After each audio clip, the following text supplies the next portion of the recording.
Hi friends, welcome to news pocket. రీసెంట్గా supreme court street డాగ్స్పై కొన్ని కీలక ఆదేశాలు జారీ చేసింది. అదేమిటంటే ఢిల్లీ ఎన్సీఆర్ పరిధిలో అంటే నేషనల్ క్యాపిటల్ రీజియన్ పరిధిలో ఉన్న కుక్కలన్నిటినీ బయటికి తీసుకెళ్ళి ఒక షెల్టర్ హోమ్ ఏర్పాటు చేసి అందులో పాడేయాలని, ఢిల్లీ క్యాపిటల్ రీజియన్లో ఒక్కటంటే ఒక్క కుక్క కూడా కనిపించడానికి వీలు లేదని సుప్రీంకోర్టు తేల్చి చెప్పేసింది. అది కూడా జస్ట్ 8 వారాల్లోని ఈ పనిని పూర్తి చేయాలని ఆదేశించింది. రీసెంట్‌గా రేబీస్ వ్యాధులు ఎక్కువ వస్తూ ఉన్నాయి. అంటే మరీ ఎక్కువ కాదు కానీ కొన్ని పదుల సంఖ్యలో ఈ వ్యాధి వల్ల ప్రాణాలు కోల్పోతున్న కేసులు నమోదయ్యాయి. దీనివల్ల ఈ కేసులన్నిటిపై సుప్రీంకోర్టు స్పందిస్తూ ఈ విధమైన తీర్పునిచ్చింది. కుక్కలన్నిటిని ఎక్కడో బయట షెల్టర్ హోమ్ ఏర్పాటు చేసి అందులో పాడేయాలి అని సుప్రీంకోర్టు చెప్పింది. అదే టైంలో రాజస్థాన్ హైకోర్టు కూడా ఇటువంటి ఆదేశాలని జారీ చేసింది. రాజస్థాన్‌లో రోడ్లపై ఒక్కటంటే ఒక్క జంతువు కూడా కనిపించడానికి వీల్లేదని, స్ట్రీట్ డాగ్స్, ఆవులు ఇటువంటి వాటన్నిటిని ఎక్కడైనా షెల్టర్ హోమ్‌లు ఏర్పాటు చేసి అందులో పాడేయాలి అని ఆదేశాలు ఇచ్చింది. అయితే ఈ ఆదేశాలపై జంతు ప్రేమికులు పెద్ద ఎత్తున వ్యతిరేకత వ్యక్తం చేస్తూ ఉన్నారు. అసలు ఇటువంటి ఆదేశాలు ఎలా ఇచ్చారని, ఇది అసలు సాధ్యమయ్యే పనే కాదు అని జంతు ప్రేమికులు చాలామంది చెబుతూ ఉన్నారు. మరి వీళ్ళు చెబుతున్న వాదన ఏంటి, సుప్రీంకోర్టు చెబుతున్న వాదన ఏంటి అనే విషయాలను ఈ వీడియోలో తెలుసుకుందాం. అంతకంటే ముందు ఈ ఛానల్ను ఇప్పుడిప్పుడే స్టార్ట్ చేసాం. మాకు మీ సపోర్ట్ చాలా వరకు కావాలి. సో వెంటనే మా ఛానల్ను సబ్స్క్రైబ్ చేసుకోండి అండ్ బెల్ ఐకాన్ను క్లిక్ చేయడం అస్సలు మర్చిపోవద్దు. ఇక డీటెయిల్స్లోకి వెళ్తే, సుప్రీంకోర్టు ఈ కుక్కలన్నిటినీ షెల్టర్ హోమ్లో పెట్టాలి అని చెప్పడానికి మెయిన్ రీజన్ ఏమిటంటే ర్యాబీస్ వ్యాధి. మనం రీసెంట్గా చూస్తూ ఉన్నాం, ఒక కబడ్డీ ప్లేయర్ ర్యాబీస్ వ్యాధి వల్ల చనిపోయాడు. అంటే జనరల్గా స్ట్రీట్లో నడుచుకుంటూ వెళ్తున్నప్పుడు కుక్క కరిచింది. దీన్ని చాలా లైట్గా తీసుకున్నారు. దీంతో ఆ రేబీస్ వ్యాధి అనేది అతనికి సోకడం వల్ల వింత వింతగా ప్రవర్తన చేస్తూ చనిపోయాడు. ఇది చాలా బాధాకరమైన విషయమే. ఈ విధంగా చాలామంది చనిపోయారు. రీసెంట్గా అటువంటి వీడియోలు కూడా వైరల్ అవుతూ ఉన్నాయి. ముఖ్యంగా రేబీస్ వ్యాధి సోకితే మనకు హైడ్రోఫోబియా అనేది వస్తుంది. అంటే నీటిని చూస్తే భయపడే పరిస్థితికి మనం చేరుకుంటాం. ఎలాగంటే నీటిని తాగించాలన్నా కూడా తాగలేని పరిస్థితి ఉంటుంది. అలాగే కంట్లో నుంచి నీటి చుక్క వచ్చినా కూడా దాన్ని చూసి భయపడే పరిస్థితి ఏర్పడుతుంది. వింత వింతగా ప్రవర్తించడం, కుక్కలా అరవడం ఇటువంటివి చేస్తూ చివరికి దారుణమైన రీతిలో చనిపోతారు. ఇటువంటి వీడియోలు మనకు ఇంటర్నెట్లో చాలా వరకు దొరుకుతాయి. మనం యూట్యూబ్లో అప్లోడ్ చేయాలన్నా కూడా దానిపై రిస్ట్రిక్షన్ పడుతుంది. కాబట్టి మీరు ఒక్కసారి ఇంటర్నెట్లో సెర్చ్ చేసి చూడండి. దీని గురించి మీకు పర్ఫెక్ట్ అవగాహన వస్తుంది. అయితే ఈ ర్యాబీస్ వ్యాధి అనేది చాలా భయంకరమైనదే, కానీ ఇది ఎక్కువగా సోకదు. చాలా రేర్గా ఈ రేబీస్ వ్యాధిని, అంటే కుక్క కరిచిన వెంటనే మనం హాస్పిటల్కు కనుక వెళితే రేబీస్ టీకా ఇచ్చేస్తే అసలు ఈ వ్యాధి అనేది రాదు. చాలామంది దీన్ని లైట్గా తీసుకోవడం వల్లే ఈ ర్యాబీస్ వ్యాధి అనేది చాలా ఎక్కువగా సోకడం, ఈ విధంగా చనిపోవడం జరుగుతూ ఉంటుంది. కాబట్టి రేబీస్ వ్యాధిపై ముందస్తు అవగాహనతో ఉంటే అసలు ప్రాణాపాయం అనేది జరగదు. కానీ కొంతమంది దీనిపై నిర్లక్ష్యం చేయడం వల్ల ప్రాణాలు కోల్పోయారు. ఇది బాధాకరమైన విషయమే. సుప్రీంకోర్టు కూడా ఇటువంటి వీడియోలను చూసి స్పందించింది. ఈ విధంగా నగరంలో కుక్కలు అనేటివి ఏ ఒక్కటి ఉండకూడదు, వీటన్నిటిని బయటకు పంపించాల్సిందే అని సుప్రీంకోర్టు ఆదేశాలు ఇచ్చింది. 8 వారాల్లోనే చేయాలి ఇది. అంతేకాకుండా దీన్ని ఏ ఒక్కరు కూడా వ్యతిరేకించకూడదు. పర్యావరణవేత్తలు లేదంటే జంతు ప్రేమికులు ఇటువంటి వారందరూ వచ్చి పిటిషన్లు వేసినా కూడా తాము స్వీకరించే ప్రసక్తే లేదు అని సుప్రీంకోర్టు తేల్చి చెప్పేసింది. ఈ విషయంలో ఒక్క కేంద్ర ప్రభుత్వం మాత్రమే అఫిడవిట్ వేసేందుకు వీలుంటుందే తప్ప మరెవ్వరికీ కూడా దీన్ని అడ్డుకోవడానికి వీల్లేదు. అంతేకాకుండా స్ట్రీట్లో కుక్కలను పట్టుకునేటప్పుడు ఎవరైనా అడ్డుకుంటే వారిపై కఠిన చర్యలు ఉంటాయని కూడా సుప్రీంకోర్టు తేల్చి చెప్పేసింది. దీన్ని బట్టి సుప్రీంకోర్టు ఈ స్ట్రీట్ డాగ్స్ను బయటకు పంపించడంపై ఎంత కఠినంగా వ్యవహరిస్తుందో మనందరికీ అర్థమవుతుంది. అయితే దీన్ని కొంతమంది జంతు ప్రేమికులు వ్యతిరేకిస్తూ ఉన్నారు. ముఖ్యంగా దీనిపై బీజేపీ ఎంపీ మేనకా గాంధీ స్పందించారు. ఇటువంటి తీర్పును తాను అసలు సమర్థించడం లేదని, ఇది జస్ట్ ఏదో కోపంలో ఇచ్చిన తీర్పు లాగానే కనిపిస్తుంది అని మేనకా గాంధీ అన్నారు. అంటే మనం జనరల్గా కోపం వచ్చినప్పుడు కొన్ని తప్పు నిర్ణయాలు తీసుకుంటాం కదా, అదేవిధంగానే సుప్రీంకోర్టు కూడా కోపంలో తీసుకున్న నిర్ణయంగా కనిపిస్తుంది.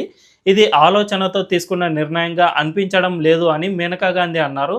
అదే సమయంలో చాలామంది పెట్ లవర్స్ కూడా దీనిపై స్పందిస్తూ ఉన్నారు. అసలు ఇటువంటి నిర్ణయం అనేది సమంజసం అయ్యే ప్రసక్తే లేదు అని చాలామంది చెబుతూ ఉన్నారు. జనరల్గా 2023 గవర్నమెంట్ లెక్కల ప్రకారం ఢిల్లీ ఎన్సీఆర్ క్యాపిటల్ రీజియన్ పరిధిలో 10 లక్షల వరకు స్ట్రీట్ డాగ్స్ ఉన్నాయని అంచనా ఉంది. అంటే 10 లక్షల స్ట్రీట్ డాగ్స్‌ను ఊరి బయటకు పంపించి షెల్టర్‌లను ఏర్పాటు చేసి వాటి మెయింటెనెన్స్, వాటి ఫుడ్ అండ్ షెల్టర్ నిర్మాణానికి, అదేవిధంగా వాటికి ఫుడ్ పెట్టడానికి కొంతమంది కార్మికులు కావాలి. దీని అంతటికి కొన్ని కోట్ల రూపాయలు ఖర్చు అవుతుంది కాబట్టి ఇదంతా ఎక్కడి నుంచి తీసుకువస్తారు అని చాలామంది క్వెషన్ చేస్తూ ఉన్నారు. నిజానికి 10 లక్షల స్ట్రీట్ డాగ్స్‌ను మనం మెయింటైన్ చేయాలంటే 100 డాగ్స్‌కు ఒక పర్సన్ ఖచ్చితంగా ఉండాల్సి ఉంటుంది. 100 డాగ్స్‌కు ఒక పర్సన్ అంటే కూడా చాలా కష్టమైన పని. ఎందుకంటే వాటి మెయింటెనెన్స్ చూడాలి, వాటికి ఫుడ్ పెట్టాలి. అంతేకాకుండా అవి వేసే షిట్ వీటన్నిటిని తొలగించాలి. మెయింటెనెన్స్ అనేది చాలా ఎక్కువగా ఉంటుంది కాబట్టి 100 డాగ్స్‌కు ఒక పర్సన్‌ని ఎంచుకున్నా కూడా 10,000 మంది మున్సిపల్ కార్మికులు ఇమ్మీడియేట్‌గా అవసరం అవుతుంది. అంతేకాకుండా వీటికి షెల్టర్ నిర్మించాలి. అందుకు చాలా పెద్ద ఎత్తున భూమి కావాల్సి ఉంటుంది. ఆ షెల్టర్ నిర్మాణానికి కూడా చాలా ఎక్కువగా ఖర్చు చేయాల్సి ఉంటుంది. ఇటువంటి సమస్యలు చాలా ఎక్కువగా వస్తాయి. సో, ఇది ఇంపాసిబుల్ అని చాలామంది చెబుతూ ఉన్నారు. అంతేకాకుండా ఏబీసీ 2023 రూల్స్ ప్రకారం, అంటే అనిమల్ బర్త్ యాక్ట్ 2023 రూల్స్ ప్రకారం ఈ విధంగా ఆరోగ్యకరంగా ఉన్న స్ట్రీట్ డాగ్స్‌ను, అనిమల్స్‌ను కూడా షెల్టర్ హోమ్‌లకు తరలించడం కూడా నేరం అని చాలామంది పెట్ లవర్స్ చెబుతూ ఉన్నారు. ఏవైతే అనారోగ్యంగా ఉన్న డాగ్స్ గానీ, అనారోగ్యంగా ఉన్న జంతువులు ఉంటాయి కదా! వాటిని మాత్రమే ఈ విధంగా షెల్టర్ హోమ్‌లకు తరలించాలి. అంతే తప్ప ఈ విధంగా ఆరోగ్యంగా ఉన్న వాటన్నిటిని తరలించడం చాలా తప్పు అని చాలామంది వాదిస్తూ ఉన్నారు. ఇలా చేయడం వల్ల అంటే షెల్టర్ హోమ్‌లలో మెయింటెనెన్స్ అనేవి సరిగ్గా లేకపోతే స్ట్రీట్ డాగ్స్ అన్నీ చనిపోయే ప్రమాదం ఉంది. ఇది జంతు సంరక్షణ చట్టం కింద కూడా నేరంగానే భావించవచ్చు అని చాలామంది చెబుతూ ఉన్నారు. ఇప్పుడు మనందరికీ తెలుసు, జంతువులను షెల్టర్ హోమ్‌లలో ఉంచితే వాటి మెయింటెనెన్స్ ఎంత అధ్వానంగా ఉంటుంది అనేది మనం చాలా వరకు చూస్తూనే ఉన్నాం. ఒక్క తెలంగాణలోనే వేములవాడనే మనకు పర్ఫెక్ట్ ఎగ్జాంపుల్‌గా కనిపిస్తుంది. అక్కడ చాలామంది కోడెదూడలను వేములవాడ రాజన్నకు మొక్కుగా చెల్లించుకుంటారు. ఆ కోడెదూడను తర్వాత గోశాలకు తరలిస్తారు. ఆ గోశాలలో చాలా వరకు కోడెదూడలు ఆహారం లేక బక్క చిక్కి, సరైన తిండి లేక మరణించిన దాఖలాలు చాలా వరకు ఉన్నాయి. ఒకేసారి 23, 30 ఆవులు మరణించిన దాఖలాలు కూడా గతంలో చాలా వరకు వార్తలు వస్తూనే ఉన్నాయి. ఇది జస్ట్ ఒక గోశాలకు పరిమితమైన విషయమే కాదు. దేశవ్యాప్తంగా ఎక్కడ గోశాలలు ఉన్నా చాలా వరకు ఇదే పరిస్థితి నెలకొంటుంది. వాటిని పర్ఫెక్ట్‌గా మెయింటైన్ చేయాలంటే నిధుల కొరత, ఇటువంటి సమస్యలు చాలామందికి ఎదురవుతూ వస్తూ ఉన్నాయి. సో, ఈ విధంగా షెల్టర్లను గవర్నమెంట్స్ గనుక కంట్రోల్ చేస్తూ ఉంటే దీనివల్ల చాలా వరకు స్ట్రీట్ డాగ్స్‌కు కానీ, జంతువులకు కానీ ప్రమాదకరంగా మారే పరిస్థితి ఏర్పడుతుంది. కాబట్టి దీనిపై మరొక్కసారి పునరాలోచించుకోవాలని చాలామంది పెట్ లవర్స్ కోరుతూ ఉన్నారు. అయితే నిజానికి ఈ డాగ్స్ అన్నిటిని ఇలా బయటికి తీసుకువెళ్ళడం సమంజసమేనా అనే విషయానికి వస్తే, మనం నాగరికత ప్రపంచంలో చాలా వరకు, అంటే ప్రాచీన కాలం నుంచి మానవులు, కొన్ని జంతువులు కలిసిమెలిసి జీవించడం కొనసాగించాయి. ఈ రెండిటిని విడదీసినా కూడా చాలా ప్రమాదకరం అని కొంతమంది నిపుణులు చెబుతూ ఉన్నారు. అది ఎలాగంటే, కొన్ని వేల సంవత్సరాలుగా మానవులు, ఫర్ సపోజ్ ఆవులు అనుకోండి, కోడె దూడలు, ఆవులు, గేదెలు, ఎద్దులు ఇటువంటివి మానవులు ఇవి కలిసిమెలిసి జీవించాయి. వీటిని ఉన్న పలంగా అడవుల్లోకి పంపించినా అవి అక్కడ బతకలేవు. అడవి దున్నల్లాగా ఈ దున్నలు అంత పర్ఫెక్ట్‌గా ఉండలేవు కాబట్టి ఇవి మానవులపై డిపెండ్ అయ్యి జీవించడం కొనసాగిస్తూ వచ్చాయి. అదేవిధంగా మానవులు కూడా ఇవి లేకుండా బతకలేని పరిస్థితికి చేరుకున్నారు. ఇప్పుడు మనం మిల్క్ ప్రొడక్ట్స్ అన్నీ కూడా ఆవులు, గేదెల నుంచే వస్తుంది కాబట్టి అవి లేకుండా మానవులు కూడా బతకలేరు.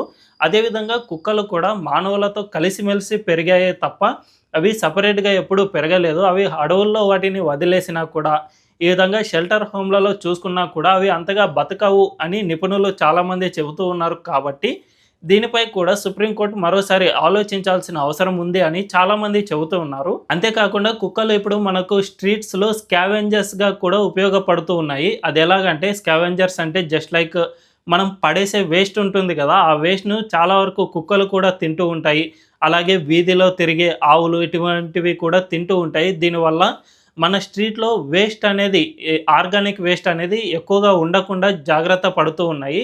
ఈ విధంగా కుక్కలు ఆవులు కూడా మనకు హెల్ప్ అవుతూ ఉన్నాయి కాబట్టి వీటిని ఈ విధంగా బయటకు తరలించడం చాలా తప్పు అని కొంతమంది వాదిస్తూ ఉన్నారు. అంతేకాకుండా ఇప్పుడు రేబీస్ విషయానికి వస్తే, రేబీస్ విషయం అనేది చాలా ఉంది కానీ, దీనికి వీటన్నిటిని షెల్టర్ హోమ్‌కి తరలించడం మాత్రమే పరిష్కార మార్గం కాదని, దీనికి మరిన్ని కొన్ని అంటే అందరూ యాక్సెప్ట్ చేసే పరిష్కార మార్గాలు ఉన్నాయని చాలామంది చెబుతూ ఉన్నారు. అది ఎలాగంటే, ఈ కుక్కలకు గానీ, ఏవైనా జంతువులు రేబీస్ కారకాలు కలిగించే జంతువులన్నిటికిని రేబీస్ టీకాలు ఇస్తే సరిపోతుంది. అంతేకాకుండా వాటిని స్టెరిలైజేషన్ అంటే కుక్కలకు పిల్లలు పుట్టకుండా చేయడమే ఈ స్టెరిలైజేషన్ పద్ధతి అని అంటూ ఉంటారు. ఈ స్టెరిలైజేషన్‌ను చాలా ఎక్కువగా చేయాలి. దీనివల్ల కుక్కల జాతి కూడా అంతరించిపోయే అవకాశం ఉంటుంది. వాటి వల్ల మనం కుక్కలను కంట్రోల్ చేయవచ్చు అంతే తప్ప, పూర్తిగా వాటిని నగరం నుంచి బయటికి పంపించేయడం అనేది చాలా వరకు తప్పు అని చాలామంది వాదిస్తూ ఉన్నారు. మరి ఈ విషయంలో మీరేమంటారు? సుప్రీం కోర్ట్ చెప్పినట్లు వీటన్నిటిని ఊరి బయట షెల్టర్‌లలో పెట్టాలా? లేదంటే ఊర్లోనే ఉంచి వాటిని బర్త్ కంట్రోల్ చేయడం గానీ, లేదంటే రేబీస్ టీకాలు ఇటువంటి వాటిని ఇచ్చి వాటిని కంట్రోల్ చేస్తూ వెళ్ళాలా? అనే విషయాన్ని మీరు కామెంట్‌లలో తెలియజేయండి. అండ్ ఈ ఛానెల్‌ను ఇప్పుడిప్పుడే స్టార్ట్ చేశాం కాబట్టి వెంటనే మా ఛానెల్‌ను సబ్స్క్రైబ్ చేసుకోండి అండ్ బెల్ ఐకాన్‌ను క్లిక్ చేయడం అస్సలు మర్చిపోవద్దు. Thank you.